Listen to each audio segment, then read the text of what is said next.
Well, good morning, Church. I just wanted to follow up with a Facebook post that I did yesterday where I shared the YouTube live stream of the service.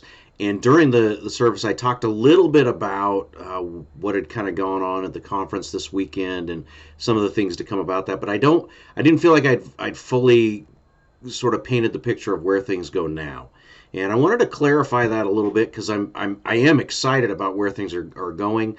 Um, they're saddened by a few things that happened, but excited about what's coming forward for our region, for the churches that are moving forward with the EFCA and what that looks like and what it means, and specifically then also what it means for us. So, I think a couple things real quick just to clarify is there was at the end of the conference a lot of unity. And when I say that, I mean with a lot of the churches that are moving forward, there was a strong desire to get back to the mission and get towards working together towards developing leaders, developing disciples, and pastoring or planting churches in that. So, which that fits right within our vision. The vision at Crossroads is to develop leaders and plant churches, and the entire district, or at least the several churches that are going forward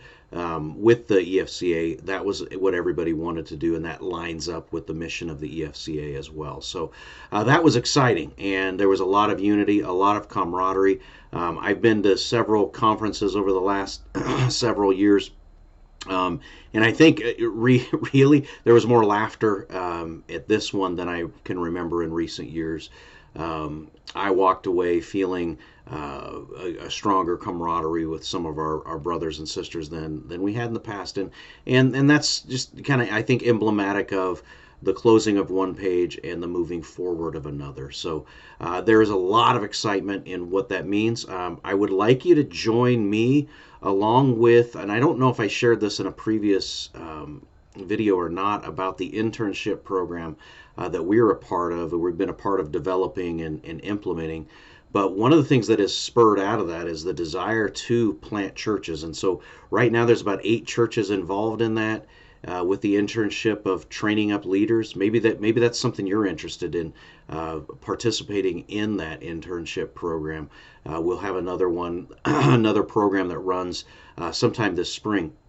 But one of the things with those churches that we've all started to pray for, at least the leaders there, and I'd like you to join me in this, is we want to plant a church at State Line together. And specifically, there's a strip club there that we want to go out of business so that we can plant a church there.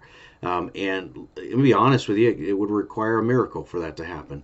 It is probably, I'm assuming, a profitable business. If you've ever driven past there, I think there are cars there all the time. You might drive past there to go to Cabela's. But one of those things is that's what we've looked at. That's our target area, is State Line. We don't know how God's going to do it. We don't know what God's going to do with that. But we know and believe that God has placed it on our hearts to start actively pursuing the development and planning for church plant there at State Line. That's not the only one, though. There are a lot of areas in our region. If you take eastern Washington, northern Idaho, and all the way across to eastern Montana, there are a lot of areas in that region that need the gospel. And need gospel and Christ-centered churches. So we have a lot of work ahead for us. I hope that everybody will join me in prayer, and I hope that clarifies that there is some excitement. Shane Fries, from our sister church over at Liberty Lake, is going to be working pretty closely with the national office on getting things moving as far as what that looks like for this region going forward.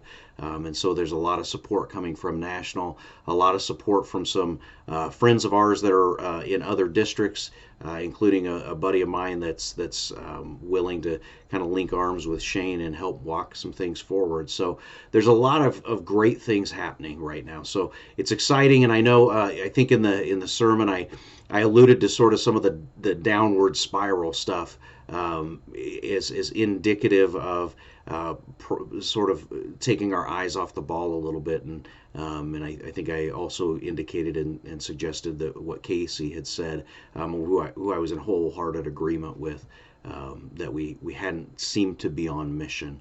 And so there's a lot of excitement of getting back to that. With that, that's just a follow up on the events. Some of the stuff that I went over yesterday, I didn't feel like I'd really solidly got through.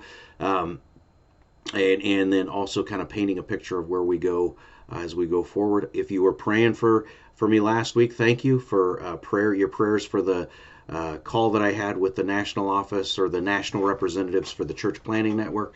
That call went phenomenally well, and there's a lot of exciting stuff that will unfold over the course of the next few months there, as well as if you were praying for the actual district conference. It was a great time. We made some new friends, and shored up some old relationships there. So with that, have a fantastic week, and I will see you next Sunday.